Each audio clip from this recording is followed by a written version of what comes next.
Hi guys, कैसे हैं आप। जैसे कि लास्ट वीडियो अगर आप देखेंगे मेरी, तो एडमिशन के बारे में मैंने आपको बताया और स्कॉलरशिप के बारे में बताया। ये जो वीडियो होने वाली है स्पेशली वीजा के रिगार्डिंग होने वाली है, तो ये वीडियो पूरी देखें तो एंड में आपको ये पता लगेगा कि किस तरह आप इटली की स्टडी वीजा जो कि 1 ईयर तक वैलिड रहती है, उसे लॉन्ग टर्म वीजा भी बोलते हैं, डी टाइप वीजा होती है, तो किस तरह से आपको आसानी के साथ कुछ पॉइंट अपने एप्लीकेशन में चेंज करने से मिल सकती है। मेन स्टूडेंट्स की रिक्वायरमेंट ये रहती है कि हमारा इटली से एडमिशन आने के बावजूद भी हमने सारे डॉक्यूमेंट सबमिट करवाए, उसके बावजूद भी एम्बेसी ने हमें हमारी जो वीजा थी वो डिक्लाइन कर दी, रिजेक्ट कर दी। उसका रीजन क्या होता है, आज मैं आपको अपनी इस वीडियो के अंदर यही बताने वाला हूं कि इटली की स्टूडेंट वीजा का रिजेक्शन का मेन रीजन क्या होता है। कुछ पॉइंट्स हैं, अगर वो उन्हें चेंज कर लें तो आपकी पॉसिबिलिटी वीजा की आने की बहुत ज्यादा हो जाती है।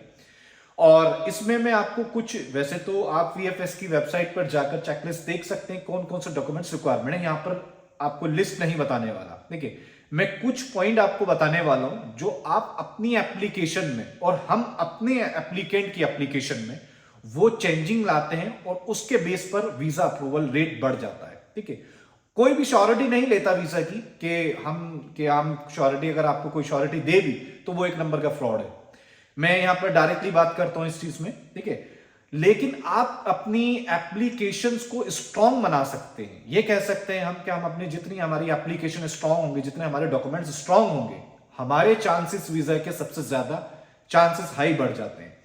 फर्स्ट पॉइंट है आपकी वीजा का, स्टूडेंट वीजा का, कि आपकी बैचलर डिग्री और मास्टर डिग्री अगर सेम कोर्स में है, ठीक है, अगर जिस सब्जेक्ट में आपने बैचलर डिग्री ली है और आपने इटली में एडमिशन जो है उसी सब्जेक्ट में आप कंटिन्यू कर रहे हैं और उस यूनिवर्सिटी की रैंक ज्यादा है, तो एम्बेसी ये जरूर चेक करती है कि आपने पिछले 15 साल की स्टडी आपने कौन से सब्जेक्ट्स में की हुई है और इटली में आप कौन से स्पेसिफिक सब्जेक्ट में एडमिशन लेने जा रहे हैं।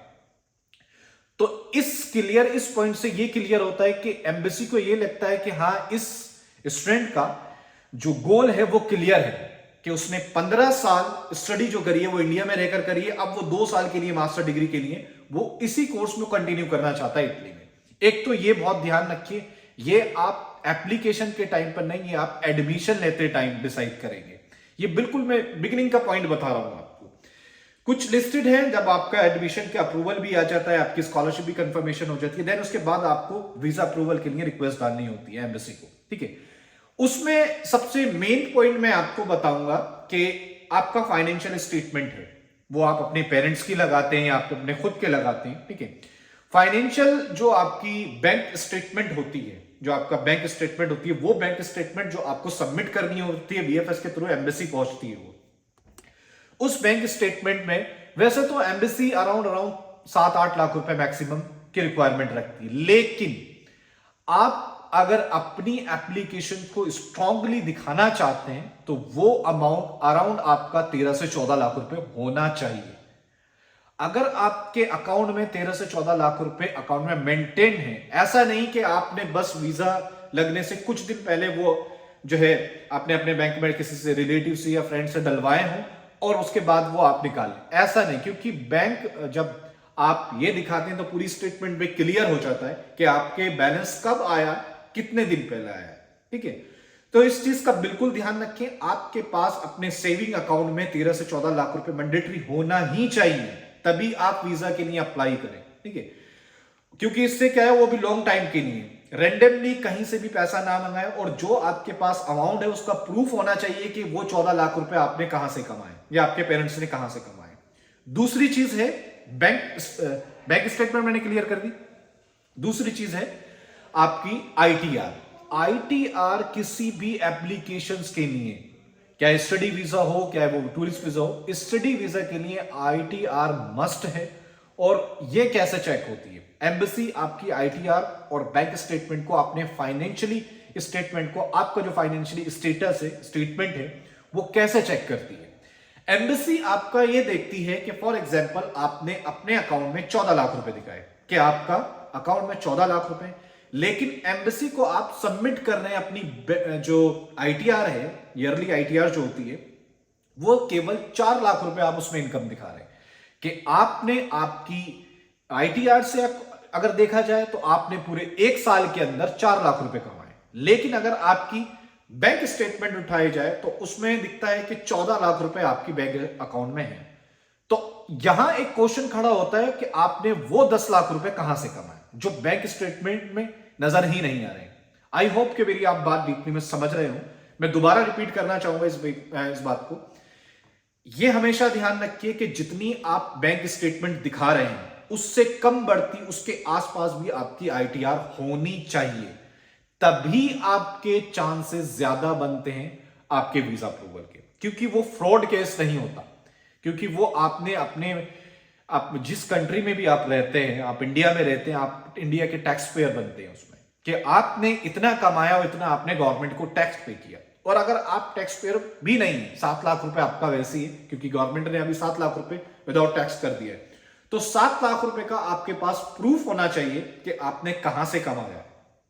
जॉब करते हो, बिजनेस करते हो, व्हाटएवर, कुछ भी आप करते हो, अगर वो एज आपके पास एक डॉक्यूमेंट्स में जैसे जीएसटी हो गया, या आपका अगर बिजनेस है, या अगर आप जॉब करते हैं, आपके फादर जॉब करते हैं, तो उसमें जो है सैलरी स्लिप वगैरह भी वो आप लगा सकते हैं। थर्ड चीज जो है मैं आपको बताऊं, थर्ड चीज होता है वो आपका एक कवर लेटर होता है। ठीक है, कवर लेटर आप ऐसा मेंटेन करिए कि उसमें आपका मेन गोल सिर्फ स्टडी का ही नजर आए। ऐसा ना हो कि आप उसमें ये लिख दे कि नहीं जी मैं तो घूमना जाना, मुझे इटली बहुत पसंद है और मैं घूमना भी चाहता हूं, साथ साथ पढ़ाई करना भी चाहता हूं, तो आपकी 110% वीजा रिजेक्ट होगी। क्योंकि आप जो वीजा अप्लाई कर रहे हैं वो स्टडी की अप्लाई कर रहे हैं, टूरिस्ट की नहीं कर रहे हैं। ये पॉइंट ध्यान रखिए। अपना डिस्क्रिप्शन कवर लेटर में बहुत डीपली में जाकर दीजिए कि आपने लास्ट स्टडी कहां से करी थी, कैसे करी थी, और आपने इटली को ही क्यों सेलेक्ट किया मास्टर डिग्री के लिए। यूरोप में 50 कंट्रीज आती है, उसमें से आपने इटली ही क्यों सेलेक्ट किया। ठीक है, कवर लेटर के लिए यहां मैं बताना चाहूंगा कि अगर आप हमसे कवर लेटर बनाना चाहते हैं तो आप मुझे मेल कर सकते हैं। ठीक है, मैं आपका एक मिनिमम अमाउंट होगा उसका, मैं आपको वो कवर लेटर प्रोवाइड कर दूंगा, जिससे 90% स्टूडेंट्स के, हमारे एप्लीकेंट्स के जो है वो वीजा अप्रूवल आया है उसका। तो अगर आप चाहते हैं तो मुझे कमेंट करिए इस वीडियो के अंदर, या आप मुझे मेल कर दीजिए, मैं आपको प्रोवाइड कर दूंगा आपकी डिटेल्स लेकर। ठीक है, एक तो कवर लेटर हो गया। थर्ड चीज आ गई जो आप अपनी, फॉर एग्जांपल अपने जो ट्रैवल डॉक्यूमेंट्स है आपके, जो आपने फ्लाइट करी है, आपने जो वहां का रेजिडेंट कहां आप रह रहे हैं, ये सारी चीज कंफर्म होना चाहिए।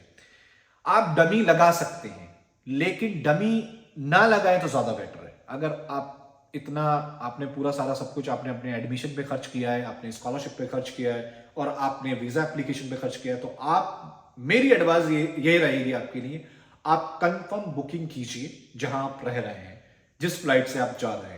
डमी टिकट ना लीजिए, ज्यादा बेटर रहेगा। अगर आप लेते भी हैं तो उसमें कोई इशू नहीं आता है वैसे लॉन्ग टाइम में। मेरी एक एडवाइस है, रख लेंगे तो ठीक है, नहीं भी करेंगे तो कोई दिक्कत नहीं आती है। लेकिन मैं आपको अपना एक्सपीरियंस बताऊं, मैंने तकरीबन 3 साल पहले वीजा लाई थी, अब तो मेरे पास बहुत सारी यूरोप की वीजा लग चुकी है, लेकिन मैं फर्स्ट वीजा की आपकी बात करूं तो इटली की थी, तो मैंने उसमें डमी टिकट ही लगाई थी उस टाइम, तो मेरा अप्रूवल आया था 3 डेज के अंदर, मेरा अप्रूवल स्टडी वीजा का आया था उस टाइम जो है। आप लगा सकते हैं, और अगर आपको ये सर्विस भी चाहिए तो इसके लिए भी आप डिटेल्स में मुझे मेल कर सकते हैं। ये छोटी सी चीजें, पॉइंट आप याद रखिए। अगर आपका इसके बावजूद भी कोई क्वेश्चन है तो मुझे डीएम कीजिए व्हाट्सएप पर, मुझे आप डीएम कीजिए। व्हाट्सएप नंबर मैंने अभी शेयर नहीं करा है, तो आप इंस्टाग्राम पर जाकर आप मुझे डीएम कर सकते हैं या मुझे मेल कर सकते हैं। वीडियो देखने के लिए धन्यवाद। Thank you.